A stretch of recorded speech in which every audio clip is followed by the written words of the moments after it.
actually getting it from him. His brother actually was helping me understand. He said, "Do you understand that we did this and this and this?" And I just thought, no, my dad's he's never said that to me. He's never said how difficult it was for them when they came from America. I don't understand. And I don't know their perspective. And and I think that's why it can be very difficult when you're having completely different experiences. And I honestly, they can't understand, and we want to understand each other, but wow, I just have to say it's so completely different. And I'm excited that my family's moving towards that. We're trying. It's not easy, and I think it'll take a very long time, but we're trying to open up that dialogue. And I hope to learn their perspective.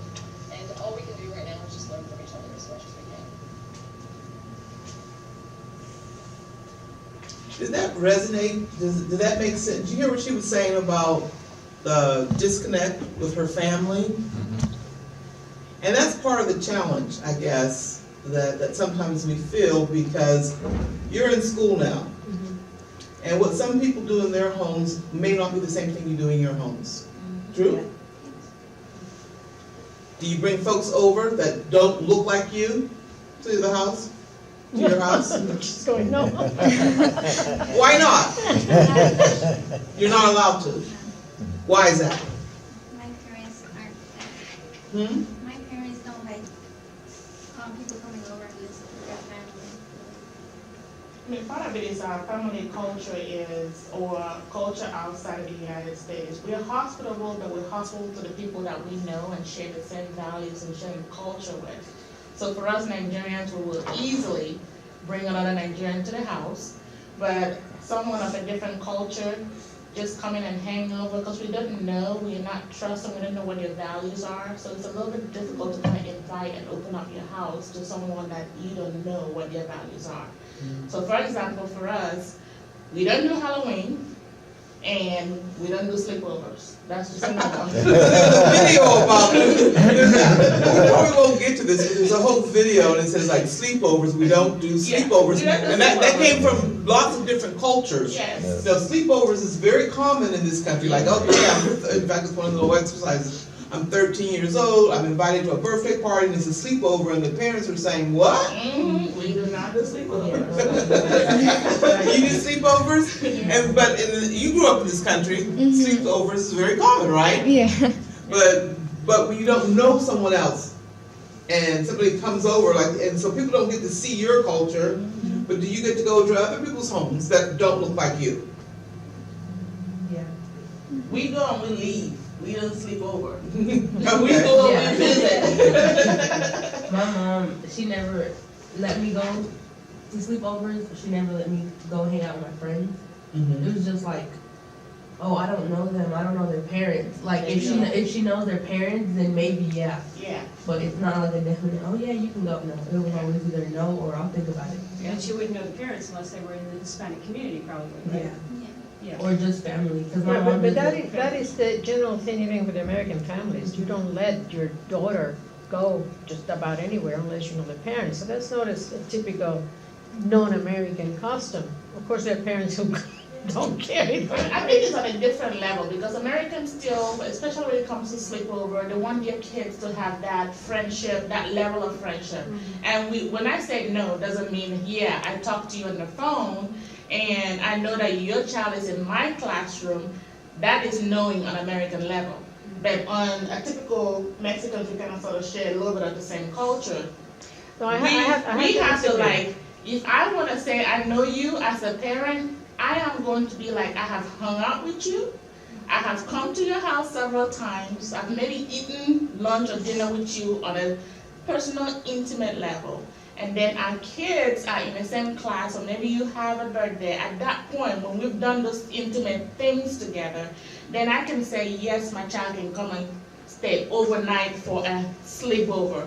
But Americans don't do the typical, oh yeah, let's intimately know each other first before you allow the child. All you do is talk on the phone, yeah, I'm cool, how you doing, blah, blah, blah, and then the child is okay. Again, I disagree with you. I don't think you can say Americans, because there's some families that may be that way, but I know plenty of families who will get to know you at some level, And then, but I wouldn't allow my daughter to go and sleep anywhere unless I knew that family, which mostly were And I American think families. what you're saying is the level of what does it mean What to does it know? know? Yes. What does That's it what mean I'm to talking about, know? yeah. Because my daughters had lots of invitations of people I knew were in their class to come to birthday parties, and I didn't necessarily know their parents.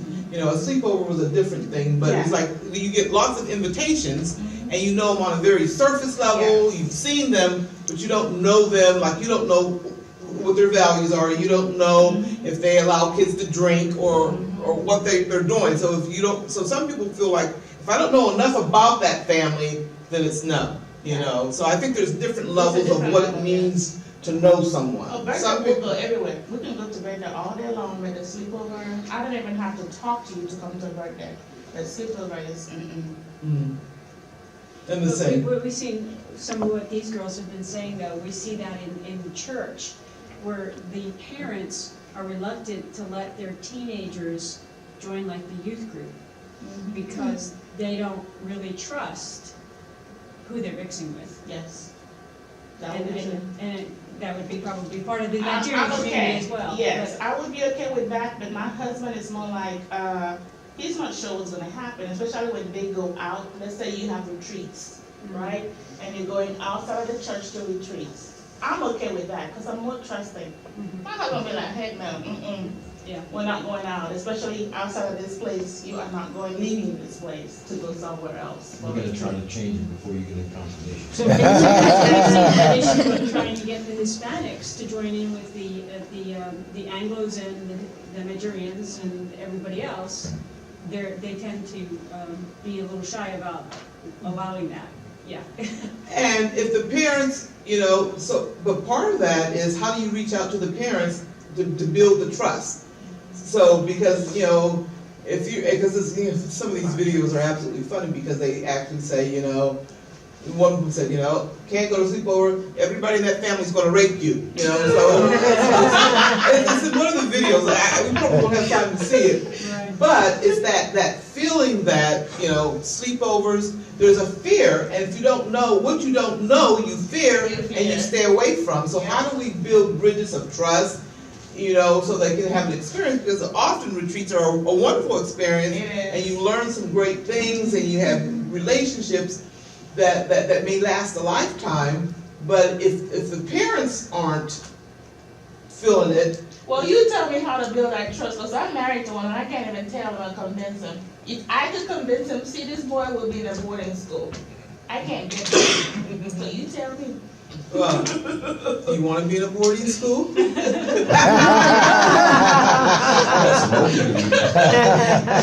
I know a Pakistani family, and they're in the same way. They're very closed into themselves, because I think there's a lot of fear there. Especially when you're one of many other types. There's not that many Pakistanis in our community. So they tend to be kind of withdrawn into themselves. And I think they're very hesitant to let their kids know other kids and to go somewhere or to invite kids over and that kind of stuff. So you do things at the church where people can be and whatnot, but if it goes beyond the church. Yeah, it's scary. So I teach confirmation here at St. Philip's, and there can be 45 to 50 teenagers. Stand up, Gary. Okay, this is one right here. A couple of years ago, Gary? Last year. Last year, okay. So they come into, first of all, we have a parents meeting with them, just the parents. And they're all hesitant in all cultures. And then we have the following week, we have which is tomorrow, the second meeting, which is parents and the teens. And when they come into class, they don't want you to look at them, don't call on them, don't talk to them. The kids or the parents? The kids. Okay. Okay? Because they go to different schools, a dozen different schools. Generally, about a dozen different schools. They don't know each other. Some of them come from Catholic school, Mercy, down the road. So that's our core. But they don't want to participate in anything. And then a couple of weeks later, after the first class, we take them on retreat. And I joke and say that there's a sidewalk out front, and there's a lot of fingernail marks in the sidewalk for the ones saying, please don't make me do this. Because they have to come for a weekend, Friday, Saturday, and Sunday.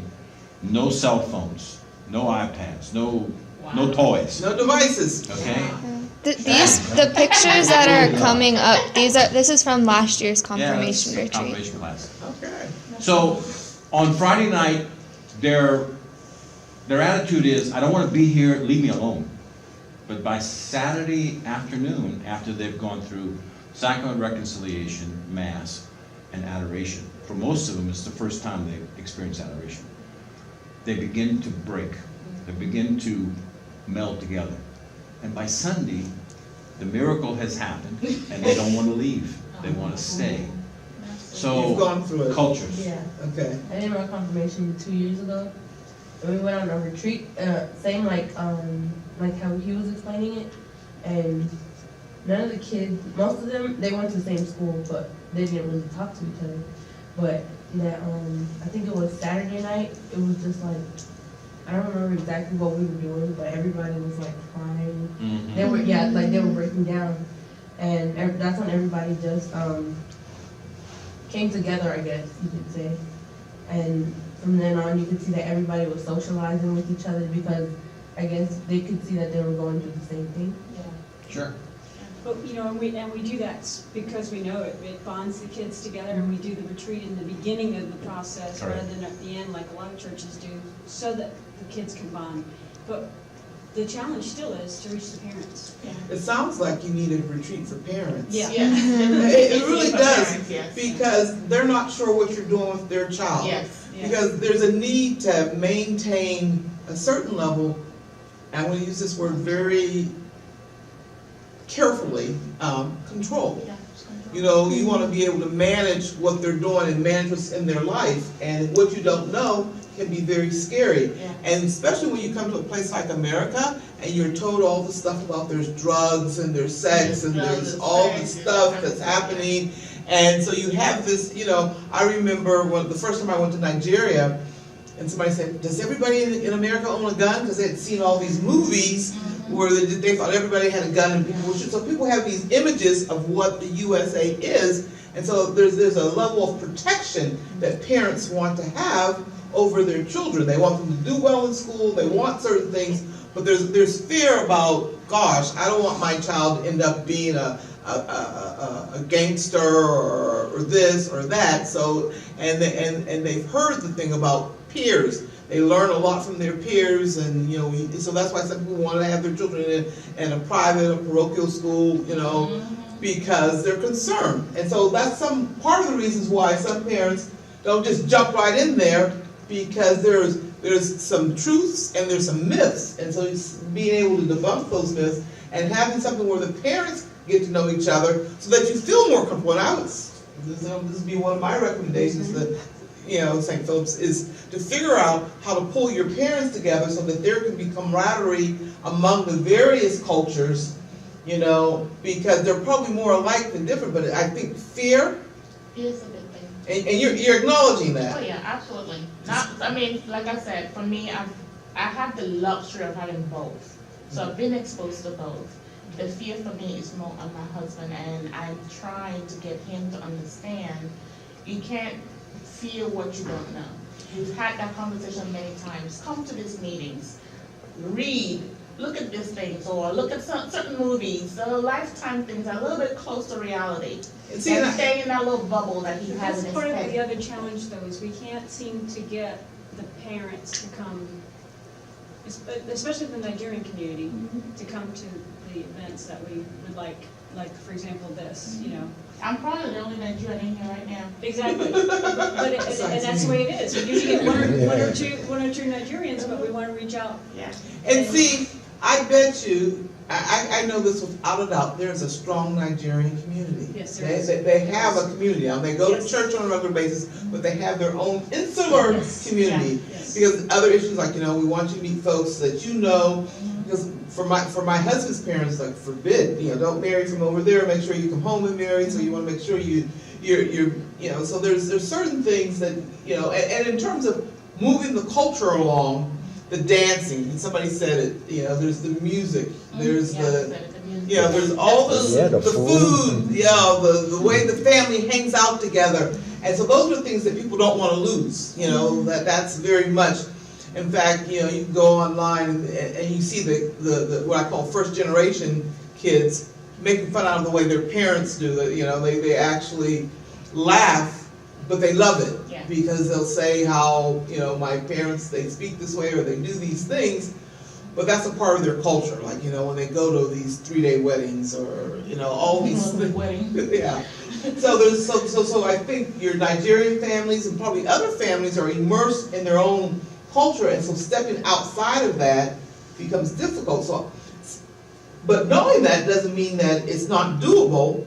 It's how do we do it? How do we, because some people see, you know, I go to church, I do this, and I've done what I'm supposed to do. Yeah. So all this extension, even if it's good for the kids, like in terms of confirmation, going through confirmation, and that there's benefit, you know, stepping outside my comfort zone, stepping outside my ethnic zone can be difficult. You lived in New York, right? Yes.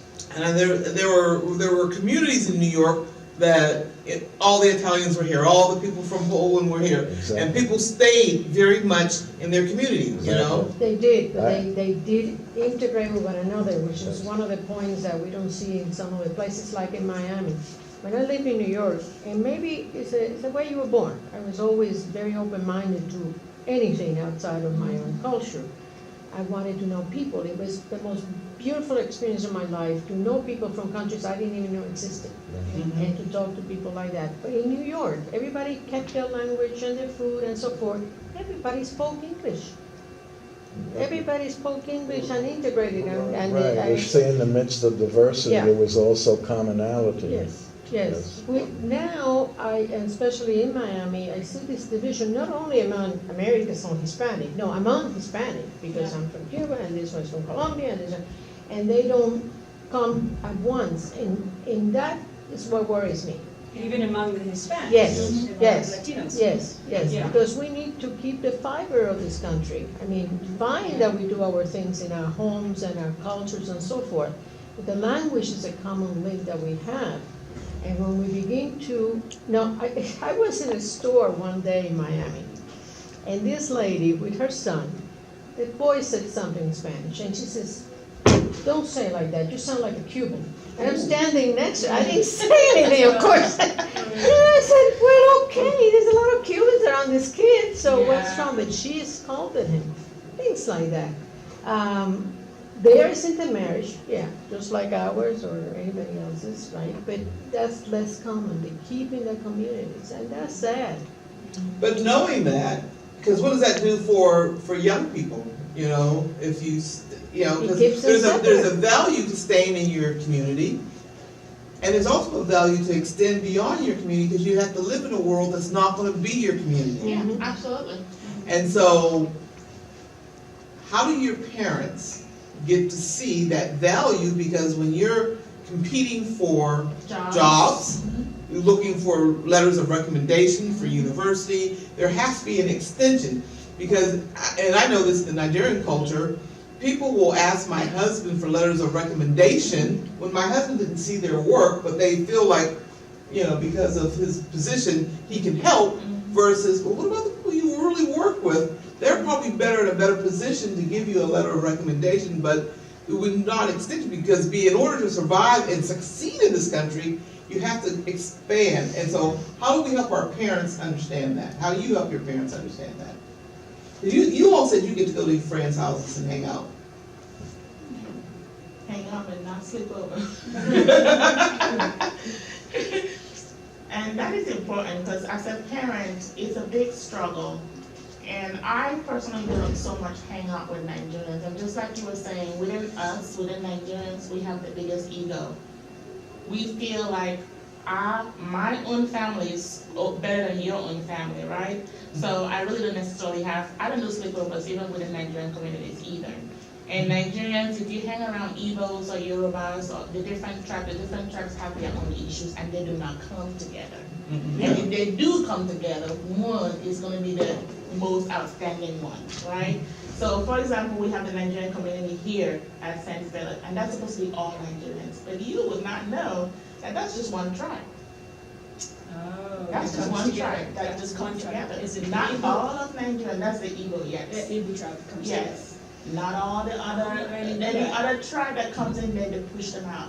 So right now in that community, I'm the only non-Igbo person in that community. And I make sure when I go there, my voice is heard, because when you go in there, they want to speak their language. Igbo Kwenu. It is not Igbo community, it is Nigerian community at St. Philip. So when I go there, I demand to speak English. Were you there do when not I speak Igbo spoke there. about this to the Nigerian community just last That was last, Sunday? no, I came to 9 o'clock mass, so I Okay. left. They had their meeting, I wasn't Right, there. right. 'Cause- I spoke at that meeting to invite Yeah. them.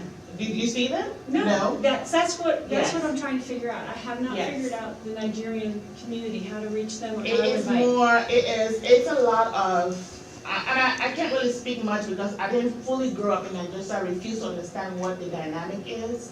But I can certainly tell you that when you do go to those things, especially the Igbo community, they're gonna speak in their language, right? And they don't care if there are other Nigerians in there that do not understand their language. They know very well that there are other people there that they need to cater to, but they won't.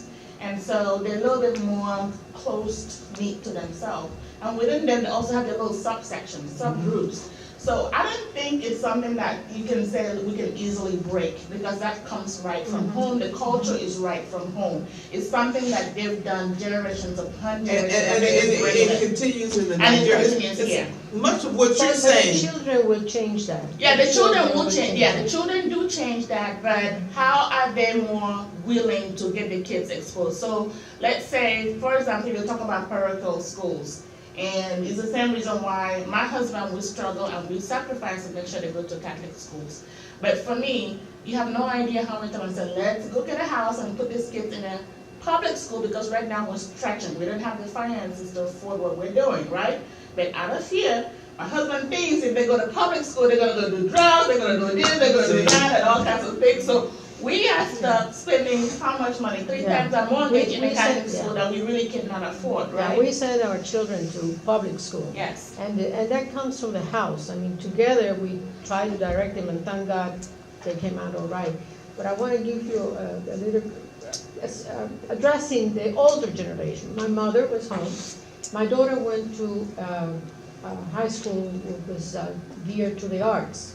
So you have all kind of weird looking kids, like because they are actors, or, you know, it was theater, it was dancing, okay. There, in that community, there were a lot of African Americans. My daughter had all kinds of friends that were African Americans, and so one of them shows up in my house one day, but if he had dressed normal, no, he had a bandana here, a bandana there, and I got home, my mother says, I don't know what kid was that, but she doesn't understand the language. I knew the kid. I said, Mom, he's an actor, he's a dancer. You know, they dress like that. She probably think it was a gangbang. Yeah, yeah. I don't understand it, but he came, I said, it's fine, you know, because we try to teach them that everybody has their own, you know, expression. However, if my daughter had dressed like that, I would not have allowed it. Yeah. He would have maybe, but not us. Yes, that's the thing. So we're more, as in terms of women, we're a little bit more open-minded and more willing to let the kids go out there and explore. But for the man, It's just the opposite. it is ridiculous. In their culture, the woman is a lot more Yeah, strict. I was more strict. In your culture, it's Yeah. it's the It's father. him. Oh, I am, yes, it is the father in our culture, but I am, in my household, I'm more stricter on the kids. Now, I'm strict in but terms that's of strict in discipline. terms of holding them accountable, making sure they do holding their them accountable, homework. do their work, Daughter, they clean up, my daughter, they clean up and they do their studies and all, but my husband, in terms of the social aspect of it or the community, right? No. No, but he's right when he says, my husband, for instance, when the kids were already growing and so forth, I would go into the rooms, open the drawers, check around. He says, that's a privacy. I said, my house is no privacy. That's what I tell you. So I checked, they didn't have to know that I checked the drawer, I check their mails, I heard what they were saying, all of that. Privacy for me was, Yeah, there's no privacy. no privacy. Yeah, I tell you, I had the luxury of traveling. Said they exclude the other communities? They do. How do they do that? And just like what I was just saying. By only speaking? Only speaking their language, or just kind of sort of, and you know, like I said, Nigerians are a little bit more prideful. They're very prideful people. Yeah. So if someone does something that's a little bit disrespectful to them, they quickly withdraw. So they don't try to push forth, they don't try it again, more like you have disrespected them, so they're just gonna pull back and not even be bothered by you. So I refuse to be that way. So when I go in there, they know me. When I'm in there, you have to make sure you speak English. This is a Nigerian community, not Igbo community. But also, within the Nigerian community, they have their own meetings. You know, like if you're from a certain region Yeah. in Nigeria, they all It's not have. even regions, tribes. They're Well, that's tribal. what I'm saying, the tribes that are from a certain region. Yeah. Like I know my husband, all the people from his hometown that live in Metro Atlanta, they have a family group and they meet every other month. And it's called the Umaka Family Union. And so all the families get together, And support each other. and they, yes, so they still have their, tribalism is very real, Yeah. not only here, but also in Nigeria. And So- but when they carry it here, what's happening is when they carry it here, and it's mostly the parents, when they carry it here, they exclude other people.